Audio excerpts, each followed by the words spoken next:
ایک وقت کی بات ہے، ایک گاؤں میں ایک چڑا رہا کرتا تھا۔ بنا کسی کو تنگ کیے وہ خوشحال رہا کرتا تھا۔ چڑا اتنا بھولا تھا کہ اسے اچھے برے کی تمیز نہیں تھی۔ جو بھی کھانے کو مل گیا وہ کھا کر اللہ کا شکر ادا کر کے آرام سے رہا کرتا تھا۔ ایک دن چڑے کا کووں کے جھنڈ سے آمنا سامنا ہو گیا اور کووں کے ساتھ اس کی دوستی ہو گئی۔ دوسرے پرندوں نے چڑے کو کووں کی دوستی سے خبردار کیا کہ کووں کے ساتھ دوستی اچھی نہیں ہے، لیکن چڑے نے اپنے ساتھی پرندوں کی بات نہیں مانی۔ اسے یقین تھا کہ اگر وہ کبھی مصیبت میں پڑ جائے گا تو کوے اس کی ضرور مدد کریں گے۔ ایک دن کووں نے چڑے کو اپنے ساتھ چلنے کی دعوت دی۔ چڑے کو کووں پر پورا بھروسہ تھا اور وہ ان کے ساتھ چل پڑا۔ کوے اور چڑا اڑتے اڑتے مکئی کے ایک کھیت پر پہنچ گئے۔ کوے مکئی کے کھیت کو نقصان پہنچانے لگے، لیکن چڑا ایک درخت پر جا کر خاموش بیٹھ گیا اور کووں کی حرکتیں دیکھنے لگا۔ جیسے ہی کھیت کے مالک نے کووں کو دیکھا، وہ لاٹھی لے کر پہنچ گیا اور کووں کو مار مار کر وہاں سے بھگا دیا۔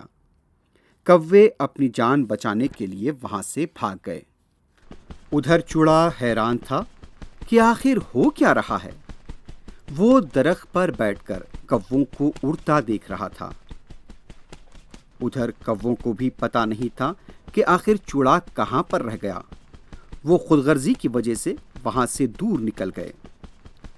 ادھر کھیت کا مالک غصے میں چڑے کے سامنے آ گیا اور اسے گھور کر دیکھنے لگا۔ اس کے ہاتھ میں لاٹھی تھی۔ چڑا کافی ڈر گیا اور سہم کر سوچنے لگا کہ اب تو وہ جانے والا ہے، اور کھیت کے مالک سے عاجزی کے ساتھ کہنے لگا، میں نے کوئی غلطی نہیں کی، میں بے قصور ہوں، مجھے کچھ نہیں معلوم، کووں کی حرکت میں میں شامل نہیں ہوں۔ لیکن کھیت کا مالک غصے میں آپے سے باہر ہو گیا، کیونکہ اس کی مکئی کی فصل تباہ ہو چکی تھی۔ غصے کے عالم میں کھیت کے مالک نے چڑے کو لاٹھی سے زور سے مارا۔ چڑا درخت سے نیچے گر پڑا اور کہنے لگا، میں اسی سزا کا حقدار ہوں اور بری صحبت میں پڑ گیا۔ اتنا کہہ کر بیچارہ چڑا اس دنیا سے رخصت ہو گیا۔ بڑے لوگ جب کچھ کہتے ہیں تو وہ بامعنی ہوتے ہیں۔ ہمیں بڑوں کی باتوں پر عمل کرنا چاہیے اور اچھے لوگوں کی صحبت میں رہنا چاہیے۔ اچھوں کے ساتھ دوستی کا نتیجہ اچھا نکلتا ہے اور بروں کے ساتھ دوستی چڑے کے انجام جیسا ہوتا ہے۔ بڑے لوگوں کی باتوں پر عمل کریں تو زندگی سنور سکتی ہے۔